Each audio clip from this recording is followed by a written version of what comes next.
नमस्कार साथियों, स्वागत है आप सभी का हमारे ऑनलाइन प्लेटफॉर्म पर।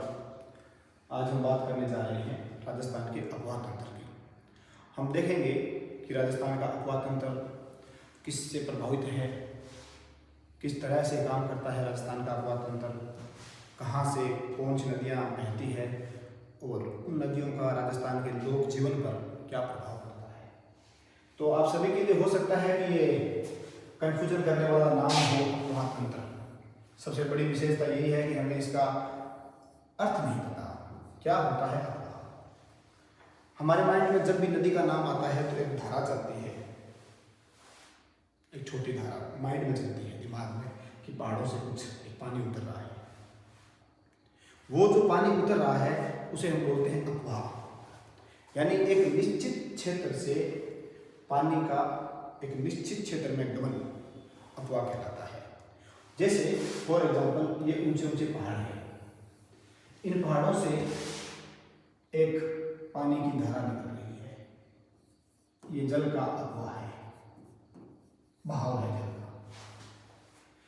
इस एक अफवाह वाले क्षेत्र से इसके साथ में अन्य क्षेत्रों से बहुत सारी नदियां आकर मिल जाती है और एक पूरा ड्रेनेज सिस्टम बन जाता है। उसे हम बोलते हैं अफवाह तंत्र। यानी कि परिभाषा क्या हुई, एक नदी एवं उसकी सहायक नदियों के द्वारा जो एक तंत्र तैयार किया जाता है उसे हम बोलते हैं अफवाह तंत्र। वो अफवाह तंत्र हम किसके संदर्भ में पढ़ रहे हैं? वो अफवाह तंत्र हम भारत के एक राज्य जिसका नाम है राजस्थान।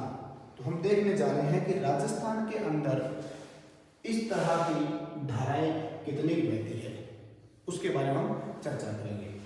तो सबसे पहली बात है कि क्या राजस्थान नदियों की दृष्टि से एक समृद्ध राज्य है? इसका जवाब होगा नहीं।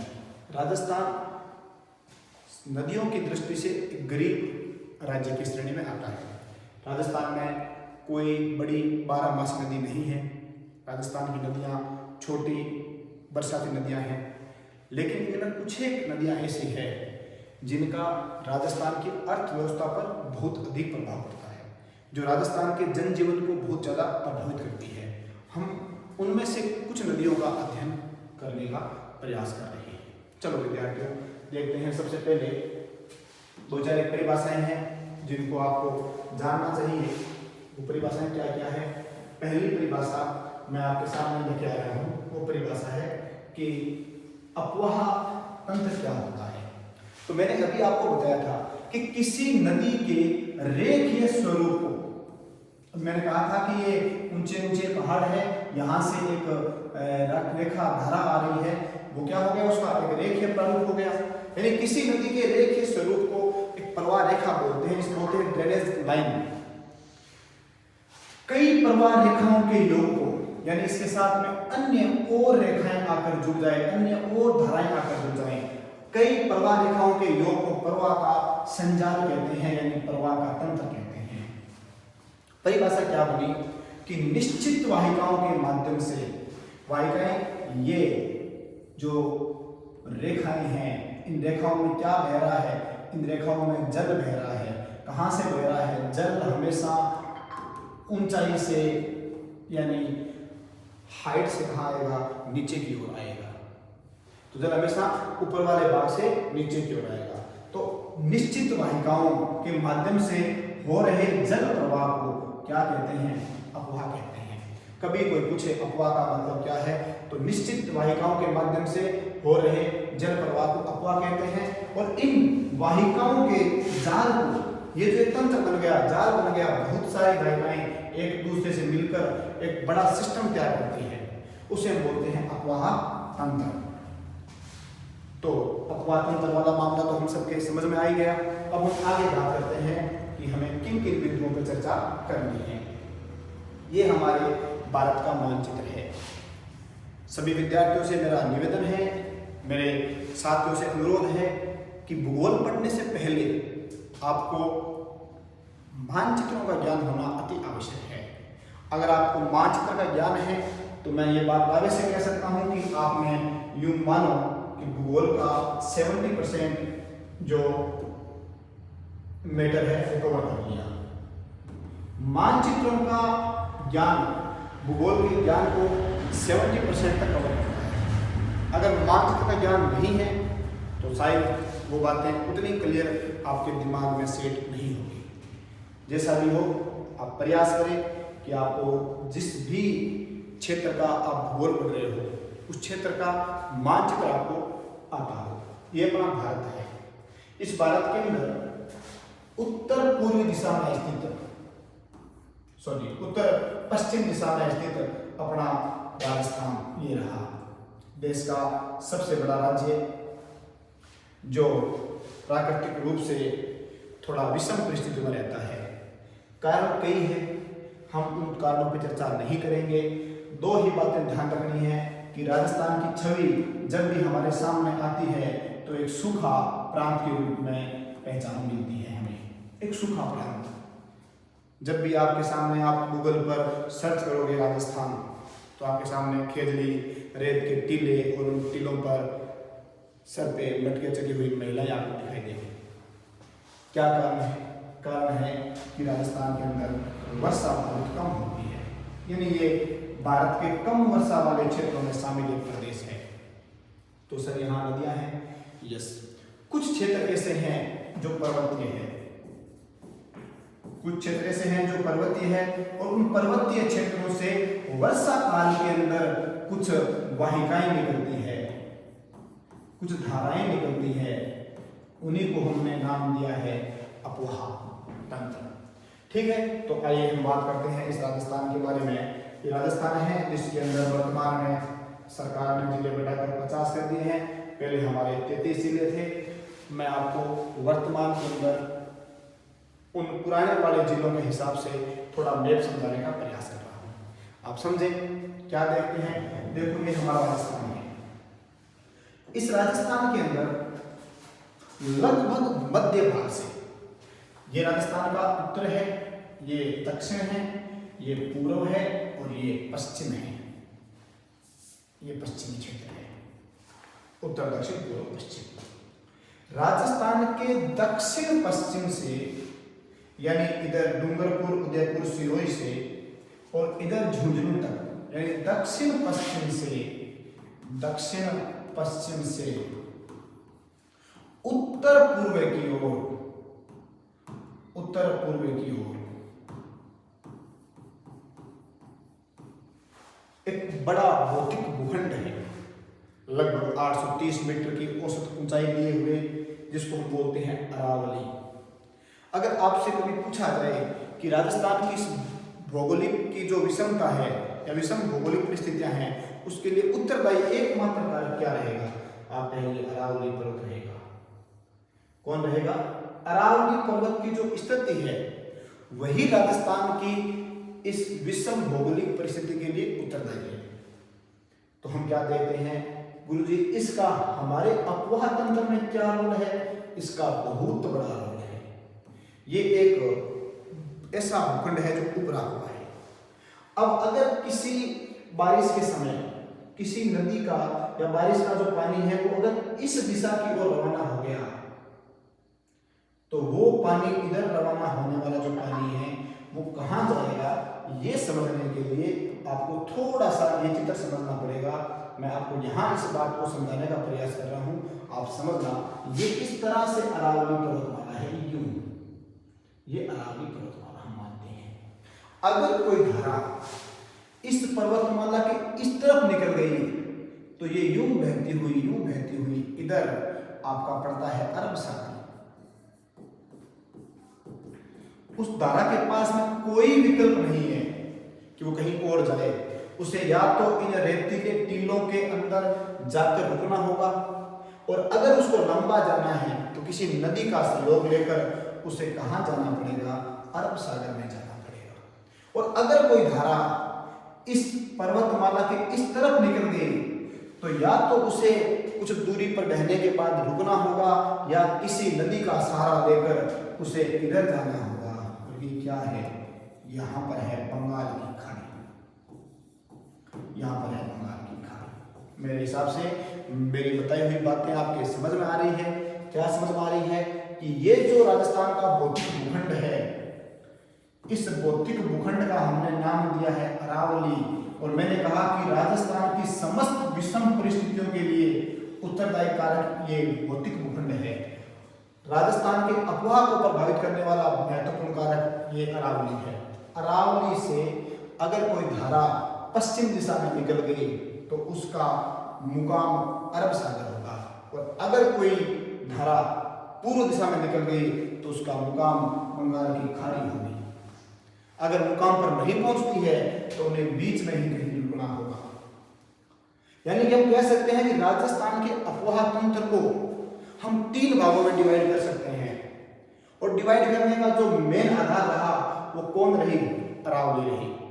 अगर अरावली से पश्चिम में निकली तो अरब सागर, पूर्व में निकली तो बंगाल की खाड़ी, ये 2 विकल्प हुए। और अगर यहाँ नहीं पहुंच पा रही है तो उसे बीच में रुकना पड़ेगा। यानी राजस्थान के अफवाह तंत्र को हम 3 भागों में डिवाइड करते हैं। कौन कौन से भागों में डिवाइड करते हैं? आओ देखो। या तो नदी को जाना पड़ेगा बंगाल की खाड़ी में, या नदी को जाना पड़ेगा अरब सागर में, और या नदी को किसी झील में या इन रेतीले टीलों में उसे लुप्त होना पड़ेगा। यानी आपसे कभी सिंपल प्रश्न पूछा जाए कि राजस्थान का अफवाह जल विसर्जन के आधार पर कितने भागों में बांटा गया है? आप कहेंगे 3 भागों में बांटा गया है। कौन कौन सा? बंगाल की खाड़ी का, अरब सागर का और आंतरिक अफवाह का। राजस्थान की नदियों का जो 60% पानी है वो ना तो बंगाल की खाड़ी में जाता है, ना अरब सागर में जाता है, वो या तो किसी झील में जाकर डूब जाता है या इन रेतीले टीलों के बीच में कहीं लुप्त हो जाता है। यानी राजस्थान के अंदर आप समझेंगे इस बात को, यानी राजस्थान के अंदर यहां से अगर कोई नदी निकलती है तो 60% नदियों का पानी कहीं नहीं पहुंचता, ना तो बंगाल की खाड़ी में पहुंचता है और ना ही अरब सागर में पहुंचता है। क्या होता है? या तो किसी झील में रुक जाता है या इन रेतीले टीलों के बीच में छूट जाता है। तो बचा कितना? बचा 40%। 40% जो पानी है वो या तो जाएगा अरब सागर में या जाएगा बंगाल की खाड़ी में। उसमें भी अगर ज्यादा पूछे तो ज्यादा जाएगा बंगाल की खाड़ी में। तो राजस्थान की नदियों का जो पानी है वो 60% तो किसके आता है? आंतरिक रूप का प्रवाह है। 40% बंगाल की खाड़ी और अरब सागर के अफवाह में शामिल हो जाएगा।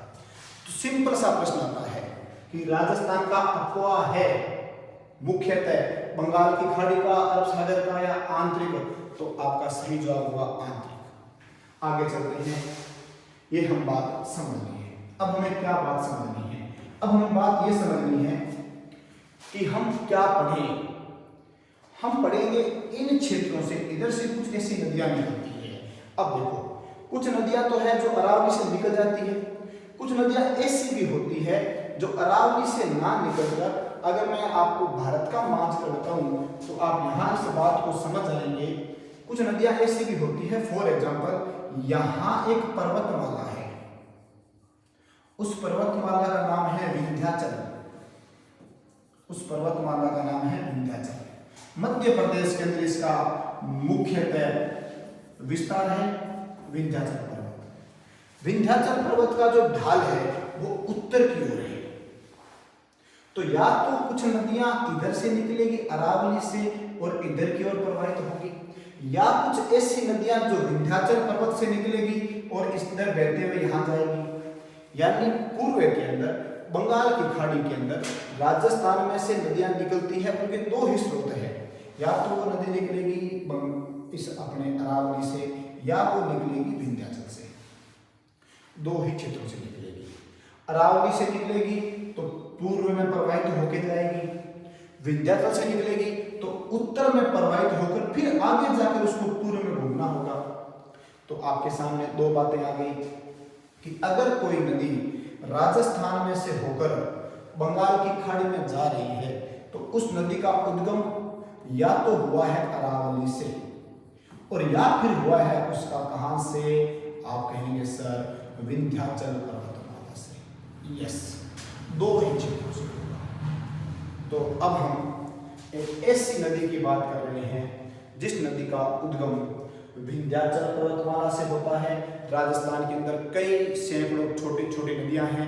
हम सबसे पहले राजस्थान की एकमात्र नदी जो पूरे वर्ष भर बहती है, बहुत प्राचीन है, प्राचीन समय के अंदर कई ऋषियों के द्वारा स्थापित नदी है, तो हम उसके बारे में थोड़ी चर्चा करने का प्रयास करेंगे। आइए हम बात करते हैं उस नदी की। वो नदी कौन सी है? उस नदी का नाम है चंबल नदी। कुछ बातें जो मैं आपके लिए पीपीटी पर लेके आया हूँ ताकि बिंदु छूटे नहीं और आपको कंफ्यूजन हो तो आप तुरंत इस चीज को लिख लें। ठीक है, तो बंगाल की खाड़ी का अपवाद तंत्र, हम इस श्रृंखला में 5 दिन 10 दिन जितने भी टाइम लगेगा राजस्थान की वे नदियां जो बंगाल की खाड़ी में जाके गिरती है उनका अध्ययन करेंगे। और उनमें सबसे पहला नाम आता है चंबल नदी का। चंबल नदी, चंबल नदी जिसका एक उपनाम है कामधेनु, और एक उपनाम है, थोड़ा सा ये अपने टाइपिंग में समस्या हो गई, चरमवती नाम है इसका। तो कामधेनु या चरमवती नदी किस नदी के उपनाम है? चंबल नदी के उपनाम है। ठीक है, या नाम का कोई समस्या वाली बात तो है नहीं, सीधी सी बात है। उपनाम बताए हैं आगे समझ में कि या तो कामधेनु बोलते हैं या चरमवती बोलते हैं या इसको चंबल बोल देते हैं। महाभारत काल के अंदर इसको चरमवती कहा जाता था, वर्तमान में से चंबल कहते हैं। ठीक है, मोटी बात नहीं है। क्या करें, कहाँ से निकलती है? इधर मध्य प्रदेश के अंदर इंदौर के पास में, इंदौर के क्षेत्र में एक स्थान पड़ता है महू। महू के पास में जो विंध्याचल पर्वतमाला है वहां एक पहाड़ी है जिसका नाम है जाना पावा की पहाड़ी। उन पहाड़ियों से निकलती है और इधर उत्तर की ओर बहती है। इधर मंदसौर, रतलाम, नीमच होते हुए यहाँ चित्तौड़गढ़ के पास में एक स्थान पड़ता है जिसका नाम है भैंसरोडगढ़। क्या नाम है? भैंस है जो रोड पे चढ़ के गट के करने लगी तो नाम क्या हो गया? भैंसरोडगढ़। कहाँ है? चित्तौड़गढ़ में है। क्यों इंपोर्टेंट है? यहाँ इन पर्वतमालाओं का नाम है विंध्याचल की पर्वतमाला, पहाड़ी का नाम है जाना पावा। एक नदी निकली जिसको महाभारत काल में चरमवती, उसके बाद में कामधेनु और वर्तमान में चंबल कहते हैं। यहाँ से निकलकर कहाँ गई? यहाँ से निकलकर मंदसौर, रतलाम, नीमच होते हुए कहाँ पहुँच गई? चित्तौड़गढ़ के भैंसरोडगढ़। तो कभी आपसे पूछे, क्या पूछे कि चंबल नदी का उद्गम कहाँ से होता है, तो आप कहेंगे मध्य प्रदेश से होता है। अच्छा, मध्य प्रदेश बहुत बड़ा है, जिला कौन सा है? आप कहेंगे सर जिला तो इसका इंदौर है। ठीक है, इंदौर में कहां से होती है? महू। महू में कौन सा पहाड़ी कौन सी है? आप कहेंगे विंध्याचल है। विंध्याचल पहाड़ी तो बहुत लंबी चौड़ी है, कौन सी पहाड़ी से होती है? तो जाना पावा की पहाड़ी से होती है। यहां तक मेरे हिसाब से कोई समस्या नहीं है। तो हमने क्या देखा? हमने देखा कि चंबल नदी का उद्गम कहां से होता है? चंबल नदी का उद्गम मध्य प्रदेश से होता है। ठीक है, होता है। कहां बहती है? उत्तर की ओर प्रवाहित होते हुए राजस्थान में प्रवेश करती है। राजस्थान में प्रवेश कहां से करती है? चित्तौड़गढ़ का स्थान है कौन सा? भैंसरोडगढ़। राजस्थान में प्रवेश करती है। राजस्थान में प्रवेश करके यूं कोटा बूंदी की सीमा बनाते हुए, सवाई माधोपुर, करौली, धौलपुर की सीमा बनाते हुए आगे यूपी के अंदर एक स्थान पड़ता है इटावा। इटावा के पास में जाती है और इधर से एक नदी आती है, उसका नाम है यमुना, और चंबल जाकर मिल जाती है यमुना के अंदर। राजस्थान के अंदर चित्तौड़गढ़ में प्रवेश की, कोटा बूंदी की सीमा बनाते हुए सवाई माधोपुर, करौली, धौलपुर में जाते हुए आगे यूपी में प्रवेश करती है और मिल जाती है यमुना के अंदर। कहां से सफर शुरू किया था? मध्य प्रदेश से सफर शुरू किया था, एमपी से शुरू किया था। कहां आई? राजस्थान में आई। राजस्थान में रही क्या? नहीं रही, आगे चली गई। कहां चली गई? यूपी में। किसके पास गई? यमुना के पास गई। क्या प्रश्न आ सकता है? प्रश्न आ सकता है चंबल नदी भारत के किन राज्यों में बहती है? मध्य प्रदेश, राजस्थान और उत्तर प्रदेश। पहला प्रश्न। चंबल नदी किस में मिलती है? यमुना में जाके मिल जाती है। दूसरा प्रश्न, राजस्थान के कौन से जिले में प्रवेश करती है? चित्तौड़गढ़ में प्रवेश करती है। राजस्थान के किन 2 जिलों की सीमा बनाती है? ये रहे कोटा और बूंदी की सीमा बनाती है। आगे कहाँ जाती है? आगे जाती है सवाई माधोपुर, करौली और धौलपुर। अच्छा, यहाँ क्या है? यहाँ एक स्टेट है, इसका नाम है मध्य प्रदेश। यानी पहले तो कोटा और बूंदी की सीमा बनाएगी, फिर किसकी बनाएगी? फिर राजस्थान और मध्य प्रदेश की सीमा बनाएगी।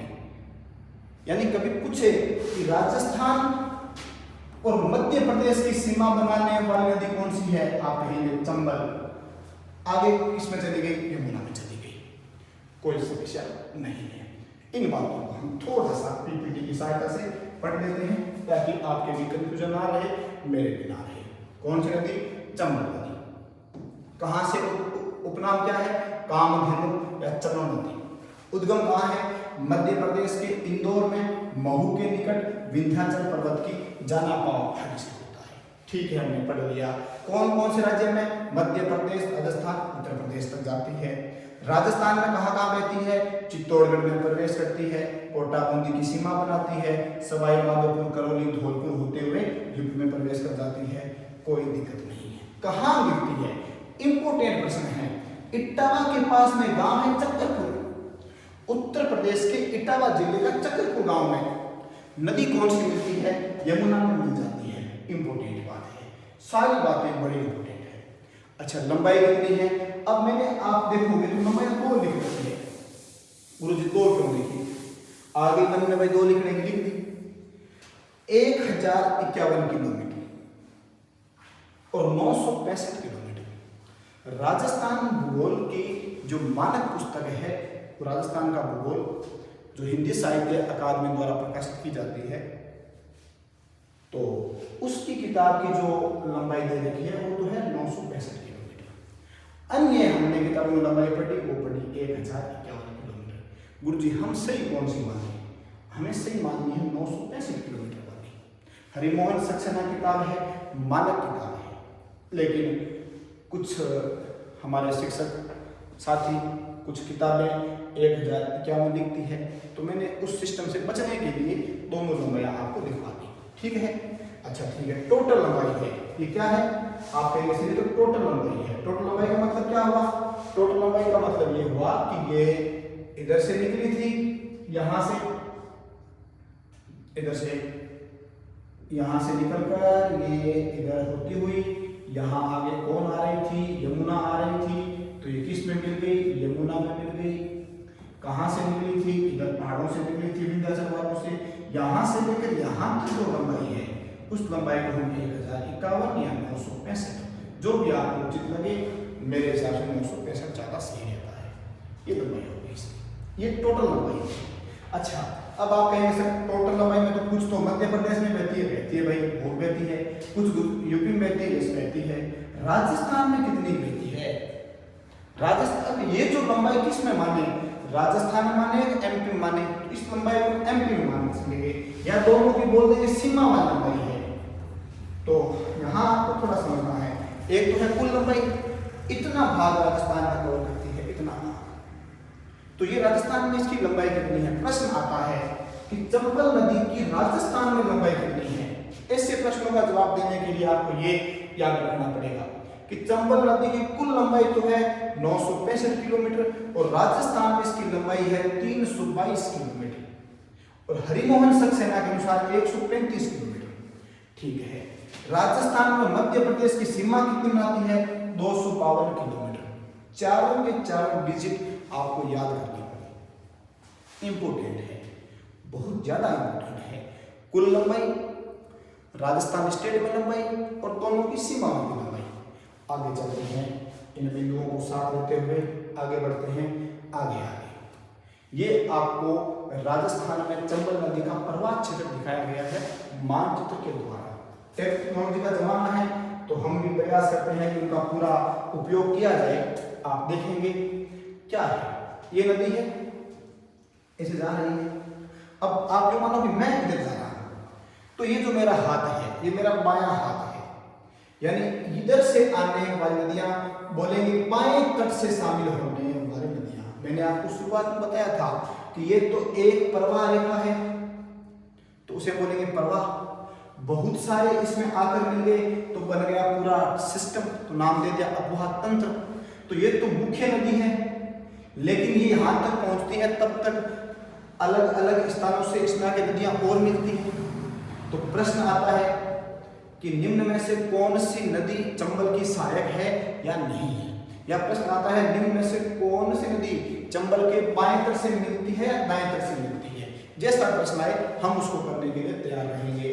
तो ये इधर वाला जो सिस्टम है, इधर से आकर मिलती है, उसे बोलते हैं चंबल के अंदर बाएं तट से आकर मिलने वाली नदियां। गुरुजी कौन कौन सी है, अभी बात करेंगे। सबसे लंबी कौन सी है, ये दिखाई दे रही होगी आपको, इसका नाम है बनास। ये रही सबसे लंबी। राजस्थान की भी सबसे लंबी नदी कौन सी है, बनास है। गुरुजी कहां से निकलती है, ये रहा राजसमंद। राजसमंद के पास में खमनोर की पहाड़ियां हैं, वहां से निकलती है राजसमंद, भीलवाड़ा, शाहपुरा, केकड़ी को पार करते हुए टोंक और सवाई माधोपुर आकर मिल जाती है। ठीक है, कोई दिक्कत नहीं। यानी चंबल की सबसे लंबी नदी सहायक हो गई बनास। और गुरुजी और भी बहुत सी आती है, कुराल आती है।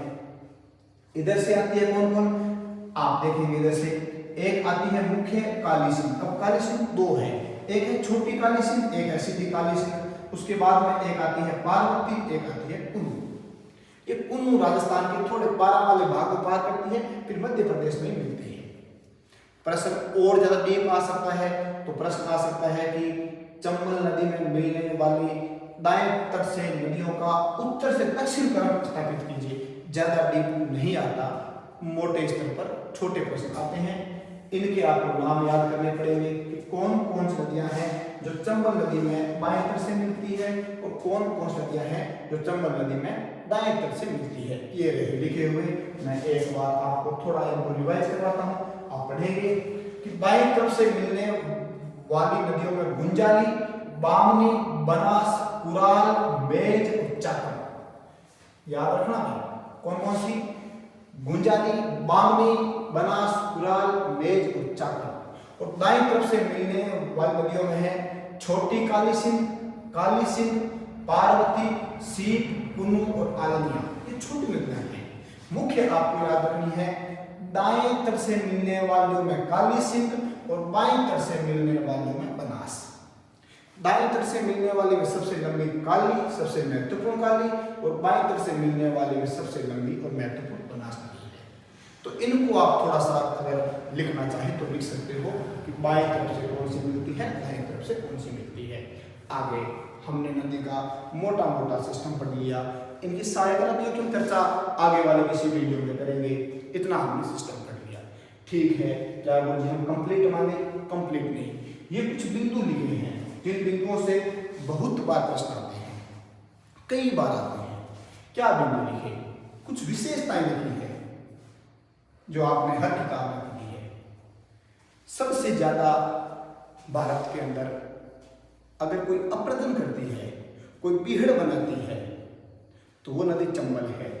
यानी राजस्थान में सर्वाधिक अवनदी का अप्रदन इसी नदी से होता है। अवनदी का अप्रदन का मतलब होता है जमीन है, जमीन के अंदर पानी चल रहा है, तो पानी ने सीधी एक खाई बना दी, नाली बना दी, उसे बोलते हैं अवनदी का अप्रदन। और उन नालियां तो बहुत सारी ऐसे नालियां बन जाती है, तो इस पूरी भूमि को हम बोलते हैं उत्खात भूमि। उबड़ खाबड़ हो गई, कठोर हो गई, बहुत उबड़ खाबड़ हो गई, गड्ढे पड़ गए, जिसे हम बोलते हैं पीहड़। आपने राजस्थान के अंदर, भारत के अंदर कुछ मूवियां देखी होगी, जिन मूवियों में आपने अगर कभी नाम सुना है बागी, डाकू। राजस्थान और मध्य प्रदेश की सीमा पर स्थित चंबल नदी की या बीहड़ और ये उत्खात भूमि डाकुओं की शरण स्थली रही है। जैसे आपने कभी नाम सुना होगा फूलन देवी का, आपने कभी नाम सुना होगा पान सिंह तोमर का। पान सिंह तोमर का तो बहुत शानदार डायलॉग भी है। उनसे किसी रिपोर्टर ने पूछा कि क्या चंबल में डाकू रहते हैं या बीहड़ में डाकू रहते हैं, तो उन्होंने कहा नहीं, डाकू तो रहते हैं संसद के अंदर, बीहड़ में तो बागी रहते हैं। तो ये जो पीहड़ वाली भूमि है, ये चंबल की भूमि है। तो सबसे ज्यादा अवनदी का अप्रदन इसी नदी में होता है। एक और बहुत बड़ी बात जो मैं आपके लिए स्टार लेके आया हूं कि राजस्थान का सबसे ऊंचा जलप्रपात को आप कहते हैं झरना। जब नदियां पहाड़ों से सीधे नीचे उतरती है तो उसे बोलते हैं जलप्रपात, भूगोल की भाषा में। हम सामान्य बोलते हैं झरना। राजस्थान का जो सबसे ऊंचा झरना है वो चूलिया जलप्रपात है, चित्तौड़गढ़ के अंदर भैंसरोडगढ़ के पास में पड़ता है। मैंने आपको बताया था कि जैसे ही प्रवेश करती है राजस्थान के भैंसरोडगढ़ में, तो प्रवेश करने के जस्ट आगे वाले भाग में एक बहुत बड़े जलप्रपात का निर्माण करती है। उस जलप्रपात का नाम है चूलिया जलप्रपात। गुरुजी याद कैसे रखें, बड़ा इजी है। राजस्थान का सबसे ऊंचा झरना किस नदी पर? चंबल, जैसे चंबल नदी पर। कौन सा? जैसे चंबल, जैसे चूलिया, जैसे किस जिले में? चित्तौड़गढ़ में। कितना इजी है। और गुरुजी और भी बात याद कर सकते हो, चंबल नदी पर राजस्थान के अंदर 4 बांध बनाए गए हैं। राजस्थान में सबसे अधिक बांध भी इसी नदी पर है। चंबल नदी पर 4 बांध। चंबल नदी चित्तौड़गढ़ में प्रवेश करती है। चंबल नदी पर चूलिया जलप्रपात है। कहाँ है? चित्तौड़गढ़ के भैंसरोडगढ़ के पास में है। ठीक है, आगे चलते हैं। राज्य में बहने वाली सबसे लंबी नदी है। राज्य की सबसे लंबी नदी नहीं है, राजस्थान में बहने वाली जो नदियां हैं उनमें सबसे लंबी नदी चंबल ही है। सर राजस्थान के अंदर सर्वाधिक बांध इसी नदी पर है, 4 बांध है। अभी हम चर्चा करेंगे 4 बांध कहाँ कहाँ है, कौन कौन से हैं। आपको एक बात याद रखना है, 4 बांध है। सर्वाधिक बीहड़ व कंदराएं इसी नदी के प्रवाह क्षेत्र में है। यस, अभी मैंने आपको बताया था कि बीहड़ जब भूमि का भाग कट जाता है तो बड़े बड़े खड्ड बन जाते हैं, महाखड्ड बन जाते हैं, और उन खड्डों के अंदर ऐसी झाड़ियां उग जाती है जिनके बीच में बागी अपनी शरण स्थल बनाते हैं। तो बीहड़ इसी भूमि में रहते हैं। ठीक है, राजस्थान के कोटा, रावतपाटा और केशवरायपाटन, बूंदी का शहर है केशवरायपाटन, जहाँ चीनी की कुछ मिलें हैं। राजस्थान के 3 बड़े क्षेत्र, 3 बड़े नगर, कौन कौन से? कोटा, जिसे हम शिक्षा की नगरी कहते हैं, रावतपाटा जो परमाणु एक क्षेत्र केंद्र है, और केशवरायपाटन जहाँ कुछ चीनी मिलें काम करती है। ये तीनों बड़े नगर चंबल नदी के तट पर बसे हुए नगर हैं। तो याद रखना कौन कौन से राजस्थान के नगर चंबल नदी के तट पर बने हुए हैं? कोटा, रावतपाटा, केशवरायपाटन। आगे आ जाएगा। राजस्थान की तीसरी सबसे बड़ी जलग्रहण क्षेत्र वाली नदी है, तीसरी बड़ी, ध्यान रखना। पहली लूनी है, दूसरी बनास है, तीसरी सबसे बड़ी नदी है वो है चंबल। राजस्थान में सबसे अधिक जलग्रहण क्षेत्र लूनी का है, ज्यादा एरिया लूनी कवर करती है। तो आगे चलते हैं। एक राजस्थान का भारत का राष्ट्रीय अभयारण्य है, राष्ट्रीय चंबल घड़ियाल अभयारण्य, वो भी इसी नदी पर है। इस नदी के अंदर चंबल घड़ियाल का मतलब छोटे मगरमच्छ। इस नदी पर आप कभी जाओगे तो नदी के पानी में कोटा और बूंदी के पास में आपको मगरमच्छ दिखाई देंगे, जिन्हें बोलते हैं घड़ियाल। तो उनका पिछले कुछ सालों में लोगों ने बहुत अधिक प्रदूषण के कारण या अपने उपयोग के कारण वो खत्म हो रहे हैं। तो उनको संरक्षण करने के लिए भारत सरकार ने चंबल नदी पर एक अभयारण्य बनाया, नाम दिया गया राष्ट्रीय चंबल घड़ियाल अभयारण्य। घड़ियाल का मतलब छोटा मगरमच्छ मान सकते हो। ये इसकी कुछ विशेषताएं हैं जिनको आपने देखा। अब मैं आपको 2 बातें बताने वाला था। क्या बताने वाला था? कि इस नदी पर सर्वाधिक बांध है, 4 बांध है। प्रश्न आता है, खूब बार प्रश्न आता है कि कहाँ कहाँ 4 बांध बनाए गए हैं, कौन कौन से 4 बांध है। याद रखना है, जैसे चंबल, जैसे 4 बांध, चंबल नदी पर 4 बांध है, कहाँ कहाँ है। ये जाना पावा की पहाड़ी, ये मध्य प्रदेश, और इस मध्य प्रदेश के अंदर एक बांध बनाया गया है जिस बांध का नाम है गांधी सागर बांध। इनका क्रम भी आप याद रख सकते हो, दक्षिण से उत्तर की ओर जाते हैं तो पहला बांध कौन सा आएगा? गांधी सागर आएगा। यानी अगर आप जाना पावा की पहाड़ी से निकलकर यमुना की तरफ जाएंगे तो पहला बांध कौन सा आएगा? गांधी सागर आएगा। उसके बाद में यहाँ ये प्रवेश करती है चित्तौड़गढ़ के अंदर, और चित्तौड़गढ़ के अंदर इस नदी पर बांध बनाया गया है जिसका चित्तौड़ में तो कौन हुए हैं? चित्तौड़ में राणा हुए हैं। तो याद रखना, राणा प्रताप सागर बांध। ठीक है, याद हो जाएगा, कोई दिक्कत नहीं है। उसके आगे जाते हैं तो कोटा आता है। कोटा में कौन हुए? कोटा में तो भाई पढ़ने वाले ही हुए। पढ़ने वाले भारत में पहले कौन थे? यही थे जवाहरलाल नेहरू। और ये तो तीसरा बांध हो गया जवाहर सागर बांध। विशेष बात है, क्या विशेष बात है? चंबल परियोजना राजस्थान और मध्य प्रदेश की संयुक्त परियोजना है। चंबल परियोजना में 4 बांध बनाए गए हैं, गांधी सागर, राणा प्रताप सागर, जवाहर सागर, और चौथा बांध बनाया गया है कोटा के अंदर ही, जिसका नाम है कोटा बैराज। कोटा बैराज। अच्छा, क्या अंतर है? इन तीनों ही बांधों पर, गांधी सागर, राणा प्रताप सागर और जवाहर सागर, तीनों ही बांधों पर विभिन्न प्रकार की जो बहुउद्देशीय परियोजनाएं हैं उनके साथ साथ विद्युत उत्पादन भी होता है। एक बांध के बहुत सारे उद्देश्य होते हैं। पानी को विभिन्न दिशाओं में मोड़ना है, मछली पालन करना है, पर्यटन स्थल के रूप में स्थापित करना है, बिजली उत्पादन करनी है, तो बहुत सारे उद्देश्य होते हैं। तो इन तीनों ही बांधों पर किस किस पर, गांधी सागर पर, राणा प्रताप सागर पर और जवाहर सागर बांध पर विद्युत उत्पादन होता है, लेकिन कोटा बैराज पर विद्युत उत्पादन नहीं होता। ये पेयजल परियोजनाओं के लिए काम में लिए जाने वाला बैराज है। तो आपको याद रखना है, चंबल नदी पर 4 बांध हैं। कौन कौन से? गांधी सागर, गांधी है तो गुजरात के, आपको याद रखना है मध्य प्रदेश के अंदर गांधी है। चित्तौड़ में तो राणा हुए ही हैं, और कोटा पढ़ने वालों का है तो पढ़ने के पहले जवाहर जी थे, तो जवाहर सागर हो गया, यानी जवाहरलाल नेहरू हो गए, और कोटा के अंदर कोटा बैराज हो गया। चारों ही बात चंबल नदी पर है। मेरे प्यारे विद्यार्थियों, ज्ञान अनंत है। मैंने हो सकता है कुछ कम बताया हो सकता है किसी को ज़्यादा लगे, लेकिन मेरे अनुसार इतना एक नदी के ऊपर सफिशिएंट नॉलेज है आपको कंपटीशन की तैयारी करने के लिए। धन्यवाद सभी का। Thank you.